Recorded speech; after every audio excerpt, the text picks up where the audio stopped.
Assalamu alaikum wa rahmatullahi wa barakatuh. Yes, you should get rid of the dog. Generally, dogs, if they're used for security, then they are permissible.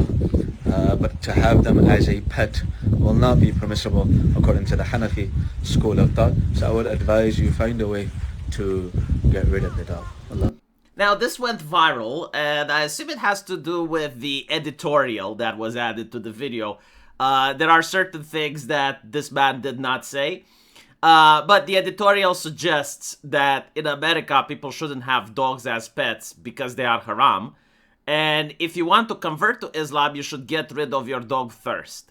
Thoughts. Now, this is just the engagement baiting, right? Like, this is rage farming. And again, like, it editorializes what this guy say. Like, he didn't say that in America people shouldn't have dogs.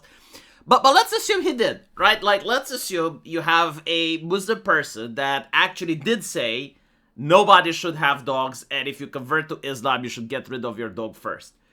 The second one is very reasonable, right? Like, the second one doesn't surprise me. Like, yes, if you want to convert to Islam, if you want to join any type of community, you have to abide by that community standards.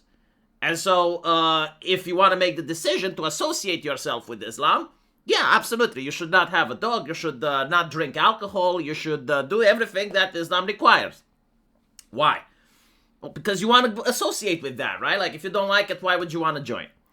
The second thing, though, is completely unreasonable, right? Like, everyone in America shouldn't have a dog. Why? Because Muslims live there. Are they prima donnas? Are we, like, all of a sudden, this becomes unreasonable. And so it begs the question, why do left-leaning people side with Islam? Because left-leaning people, overwhelmingly, are atheists, right? So, like, why would left-wing people want to live under this type of ideology where they don't get to have dogs, where they get to have to follow certain rules that they don't agree with?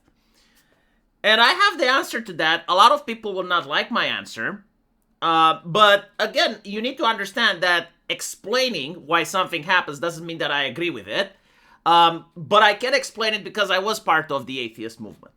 Okay, like I genuinely understand how these people think. And in this video, I'm trying to explain it to you. And I need to make sure that this disclaimer happens because then people will assume that I'm like those atheists. And the answer is that I used to be. Okay, like I was a militant atheist. And I genuinely understand why atheists were supporting Islam.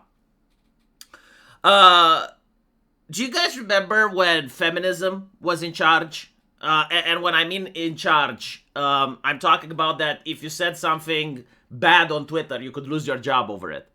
Where your company decided to fire men in order to hire more women. Where if you disagreed with Hillary Clinton as a politician, you are called misogynist and that label could get you fired or could get you in trouble with your school. Did you guys remember that, right? Like when the feminists demanded censorship on the internet, when the feminists demanded trust and safety, when they were infecting every single hobby, like you couldn't get away from the ideology. I know it was a long time ago, but like most of us remember it, right? Like when the feminist activists were dominating pretty much and they were making millions of dollars through donations and stuff and you noticed it was a grift, but like everyone for some reason was playing along, right? And then the Me Too movement happens and a lot of innocent men get persecuted. Later on, it was revealed they didn't know nothing, right? Like the Johnny Depp trial. Do you guys remember that? Okay. Do you remember when the transgender movement became a thing? And all of a sudden, the same feminists that were pushing their bullshit on others had other people's bullshit being pushed into them, right? Like all of a sudden, they're the ones getting canceled. All of a sudden, they're the ones complaining and understanding why it's bad. All of a sudden, their grifts stop working. You guys remember that? I remember. And like, the culture was still the same. Like, now it was just a different political correctness.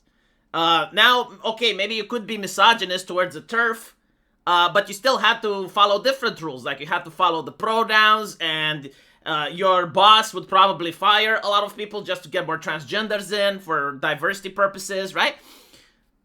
The culture was equally oppressive, but it's just like the first soldiers were being routed out by a different army.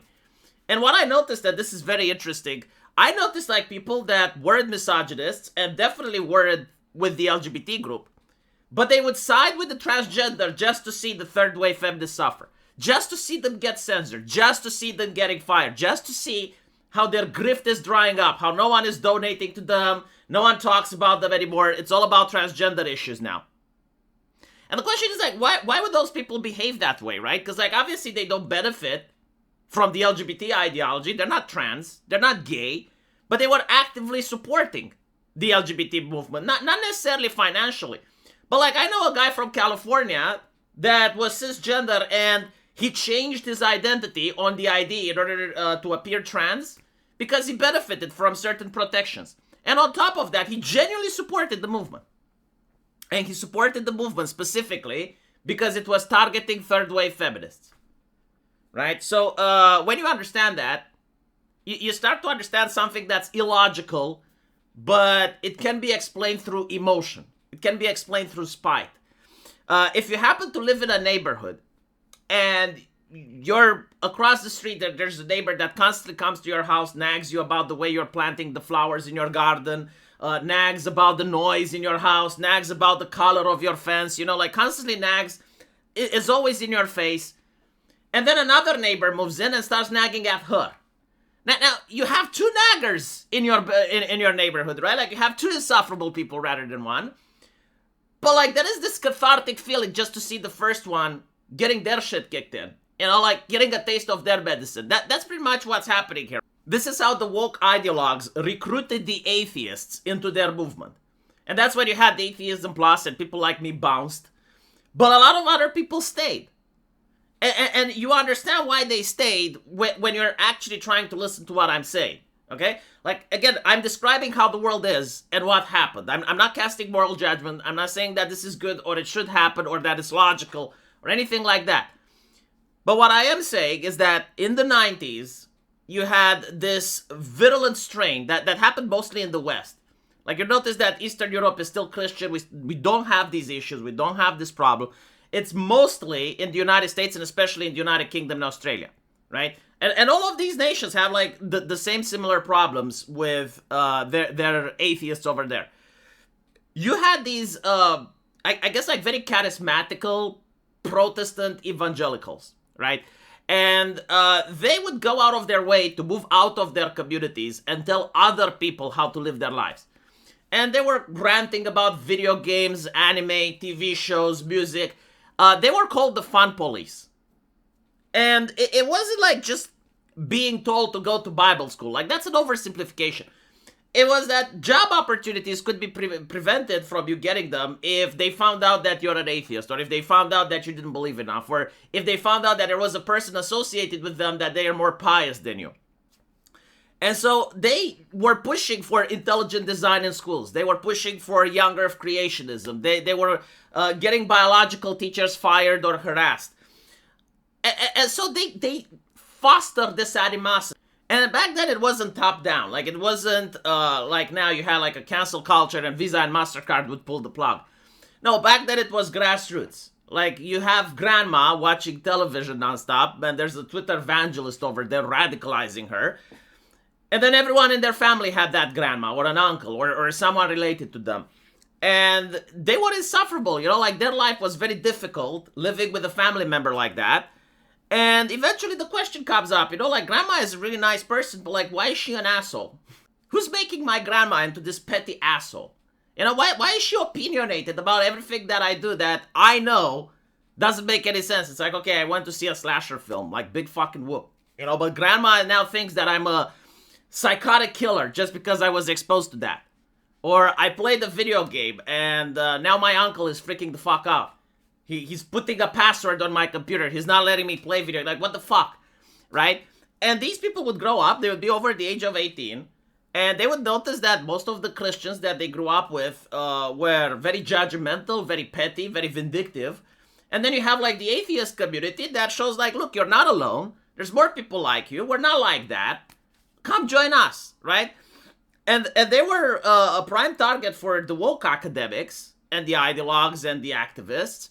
And when they recruited them, they used these people to perform cancel culture, to get funding for their projects, to get votes for Democrats. And when it comes to the Muslim question, right? Like, if you lived under your uncle putting a password on your computer so you can't play video games, and now your uncle has to live next to a Muslim that tells him to get rid of his dog, most people will find that fucking cathartic. Like, most people will say, finally, there is justice in the universe, there is karma. And like, his entire life, he was trying to be more pious and holy than everyone, thinking that this actually makes him better than other people.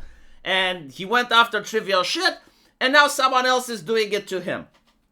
Now, of course, the atheists wouldn't like it if the Muslims were in charge and they were, like, forcing the atheists to get rid of dogs and other stuff.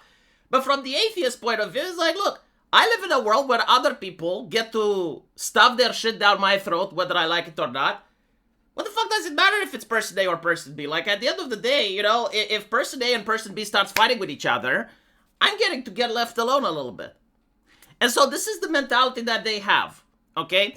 I understand the criticisms to it. I'm fully aware of the reality.